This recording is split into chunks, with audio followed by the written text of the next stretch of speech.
মৃতদের পক্ষ থেকে অনেক সময় অনেকে কোরবানি করে থাকেন, অনেকে আবার কোরবানি করতে নিষেধ দিয়ে থাকেন। ওইটা কোনটা সঠিক এবং মৃতের পক্ষ কোরবানি দেওয়া যাবে কিনা এই বিষয়ের উপর আমরা কিছু আলোচনা শুনতে চাই এবং জাযাকাল্লাহু খাইরান।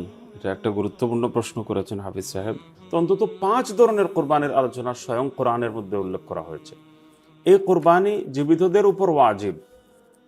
যারা সামর্থ্যবান বা নেসাবে কোরবানির মালিক, কোরবানির জন্য শরীয়ত কর্তৃক নির্ধারিত যে নেসাব রয়েছে, সম্পদের একটা বিশেষ ছোট্ট পরিমাণ রয়েছে, সেই পরিমাণের মালিকানা যেসব পুরুষ, সাবালক পুরুষ মুসলমান, মহিলা মুসলমান, পুরুষ ছেলে, ছেলে এবং মেয়ে, এমনকি করিবুল বুলুগ যারা বালেগ হওয়ার একেবারে নিকটবর্তী হয়ে গেছেন, তাদের উপরও বিধান আরোপিত। তো জীবিতদের পক্ষ থেকে এই যে বিবরণ আমি বললাম, পুরুষ, মহিলা, ছেলে, মেয়ে, বালেগ, সাবালক ছেলে, সাবালক মেয়ে, এমনকি বালেগ হওয়ার একেবারেই নিকটবর্তী যারা হয়ে গেছেন, তাদের উপরেও কোরবানি ওয়াজিব হবে।